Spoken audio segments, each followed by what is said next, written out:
Why, hello. It's so good to see you again. Here we are. The whole estate has been revamped now that we're back from holiday. And we are back with Oliver Goldsmith's only novel, The Vicar of Wakefield.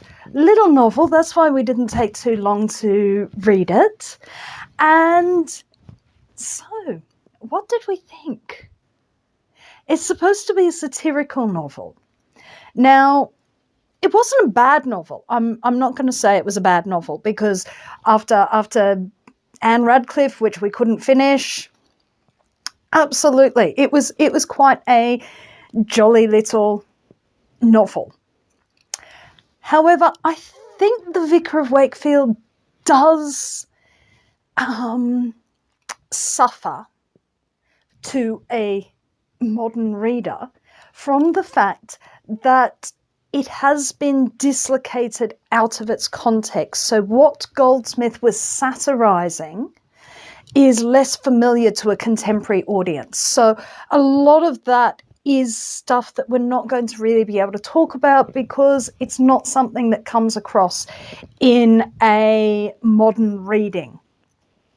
So we will be talking about other things in this book, but less about the actual obvious satire. It's not satire in the same way that Swift is still able to be read as satirical, even if we read it in a different way than it was the satire in a different way than the targets that he was hitting. Goldsmith's novel does depend on his context a lot for his satire to work. We have talked previously about sentimental novels. He is using sentimental novels, using that high sentimentality, but at the same time, we don't read a lot of sentimental novels, so his darts are less pointed to a contemporary reader. It's a picaresque, which is an extremely old form of novel. Remember Tom Jones? He was a picaresque.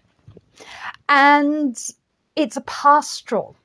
And a pastoral is this concept of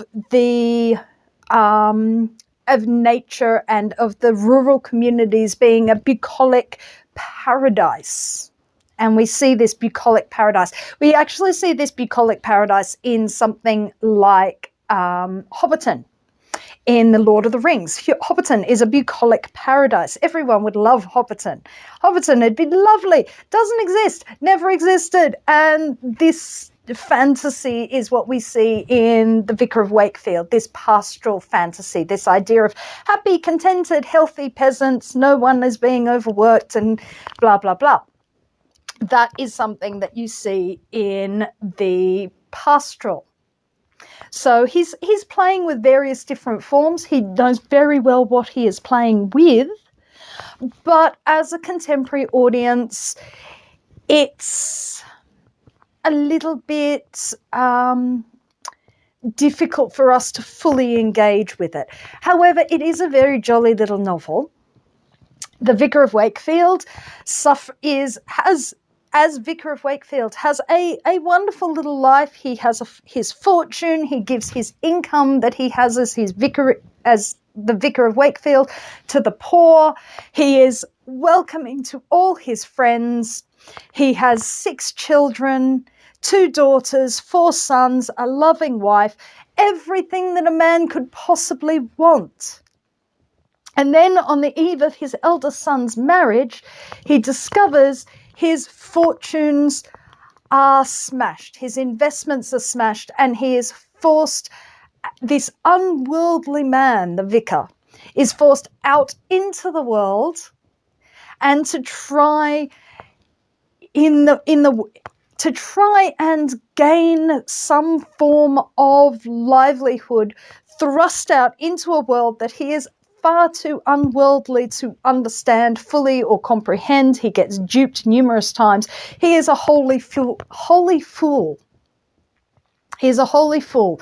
He is a person who is quite incapable of seeing the world properly. But he is a good man. and his goodness is what he relies upon, his goodness and his faith to see him through all the disasters that befall him. He's somewhat a character like Job in the Old Testament.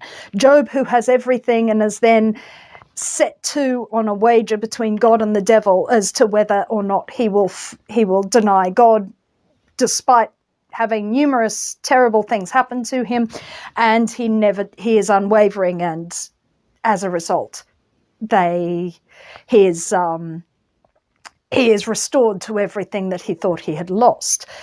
The Vicar of Wakefield is very much like an 18th century version of the story of Job. He loses his fortune. He's forced out into the world to Squire Thornhill as his landlord in this tiny little poor parish, which he undertakes with he and his daughters and his sons. They're very poor by this point. 18th century poor, not really poor. Well, I'll actually be explaining poverty a bit more with our next book, but what they call poor is not poor. It's genteel poverty. Genteel poverty is you can still have a servant. Though actually I don't think the Vicar of Wakefield has a servant. He is out with his eldest son doing all the farming that his parish, to get the income his parish has. So he is actually fairly poor. His house burns down, they're living in an outhouse, but he's in this bucolic paradise where his neighbours help him. So there is in this a belief in the inherent good of people. Even people who have nothing will help you. They provide him with clothes, they provide him with shelter, kitchen equipment, things just so that he and his wife and his children are not starving in the gutter in their night things. So he is poorer than many of the people who will profess to be poor. He ends up thrown in a debtor's prison when the landlord decides that he's going to call in the rent all of a sudden, mostly because Squire Thornhill has been very, very cross at him about seducing his eldest daughter. Okay, so he seduced and ruined his eldest daughter, who the vicar has goes off in search for. He ends up in a debtor's prison. He ends up sure that his eldest son, who has been away for 3 years, supposed to make his fortune, has found absolutely nothing that has made his fortune. He's found nothing but misfortune, and he ends up meeting his son in the prison, where he is quite possibly to be executed for threatening the life of Thornhill because he challenged him to a duel. So everything looks so bad, except in comes benevolent wealth. Now, this is a really, really strong theme in this book, is the idea that wealth must be benevolent, that wealth and power are becoming very, very concentrated. Primrose, the Vicar of Wakefield, Primrose actually has an entire chapter where he expounds on what are the evils of the wealth becoming increasingly concentrated, as it is in the 18th century. In the 18th century, what we would now call one percenters, and what something that people are becoming somewhat conscious of happening now, is that wealth is getting concentrated through marriage and through acquisition of previously communal land, it's known as the enclosures, is getting concentrated into the hands of very, very few. So very few people are becoming very, very wealthy, and that gives them enormous power. Power that enables Squire Thornhill, who is sitting in his seat at the benevolence of his uncle, Sir William Thornhill, who we never see, or at least we don't think we see. It's very like Shakespeare's play Measure for Measure, where the Duke abdicates his role to a nephew to see what happens and finds that the nephew abuses power. Well, he has done the same thing. He's rather improbably young, the Sir William, and his nephew must be incredibly young to be. So it's sort of an improbable situation, but his nephew abuses power. He takes the power that he has wealth, he has status, and he abuses it. He uses it to have a string of seductions of vulnerable young women with false marriages. He uses it to turf tenants out and throw them into a debtor's prison. He uses it to lie, to cheat, to advantage himself.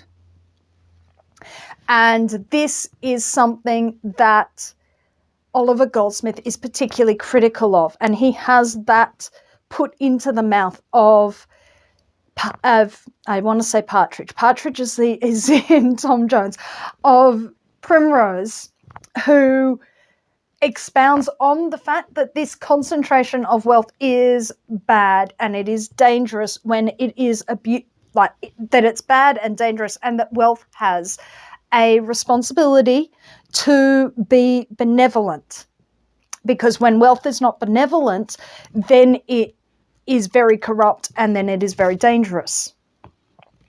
And so that is a big part of this book. It is one of the few books that we have looked at that has overtly discussed money. Most of the books so far that we have looked at, and most of the books we will be looking at, are not concerned with money. They are written with characters from the moneyed classes, and so therefore income, they're not discussing it particularly. There are places where it is discussed. So it's discussed in terms of status seeking. Manon Lescaut, which we talked about, was very much talked about money, because money was survival for Manon, and she didn't have many options of how to get it. So she stole or she whored herself out, because those were her options, being a poor girl. And she was a poor girl. She had no fortune. She was being shipped off to a nunnery, which is what was done to girls who had not enough money for a dowry, because you got to get rid of them somehow. You got these daughters that you can't afford to keep. That was partly part of her problem. There are others that we will have a look at that do talk about money, but this one very overtly talks about money, and it talks about wealth, and he is very strongly of an opinion about wealth. He's very much talking about wealth and about the rights and responsibilities of wealth. And so by the end of the book, the holy fool of Primrose is restored back to health and wealth and happiness, and he is placed back in his rightful place of religion. His world is the world of God. He is placed back there. He is secure in the world. He can disregard the world because he is restored to fortune.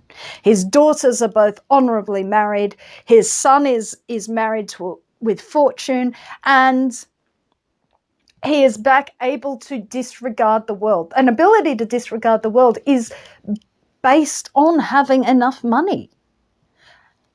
Being able to disregard the world, being able to be a Primrose and have that happy life where he doesn't have to think about money, is a privilege. And after all his trials, perhaps he then appreciates it. And the evil squire is pushed to the edge of society, not out of, because he has married one of Primrose's daughters. He didn't realize he was marrying one of Primrose's daughters. He was tricked into it. He thought he was conducting a sham wedding, but he actually was properly legally married, which allows for some of the resolution of the novel. And Sir William Thornhill is now back in his seat, and using worldly power appropriately. He is a benign leader. He is magnanimous. He has learnt not to use his wealth in a random charitable manner as he had been, but that wealth itself requires attention, and that he cannot, being given that privilege of having enormous wealth, cannot then abdicate that responsibility to someone else. So wealth has many responsibilities, which is discovered that wealth is not neutral. It is neutral.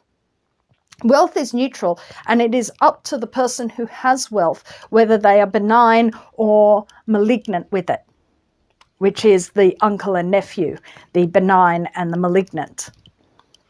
And so that is Oliver Goldsmith's The Vicar of Wakefield. The other thing that is quite interesting in this is that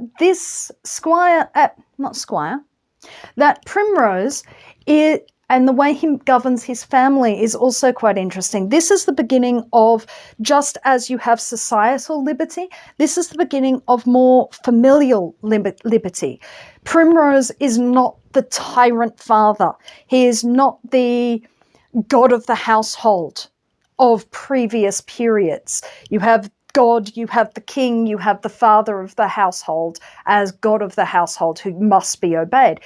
This has dissipated. Primrose gives his children and his wife much more liberty. He is not that strict, hold everyone to my law type of father. And so that is also an interesting change that is occurring at this time, is this more modern concept of the family that is starting to be developed in this novel. So that's The Vicar of Wakefield. Next time I come and see you, I was debating whether or not to do this writer. And I ended up deciding, yes, we will do her. I'm not changing my clothes, because this is the Georgian book club, and she is Georgian. She is Georgian. We are not going into Victorian writers. God, no. I am not wearing a dress up to here. But we will do Jane Austen.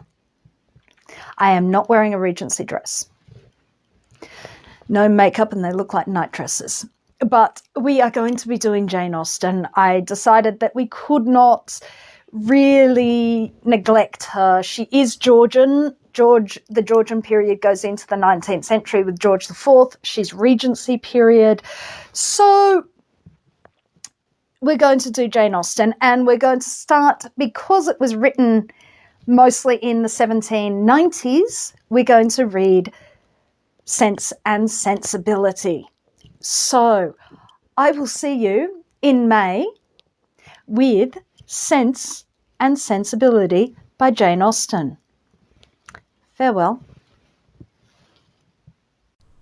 If you would like to support this channel, come across to the Black Cockie Press website, www.blackcockiepress.com.au, where you will find books, writing courses, and other materials to help with your writing.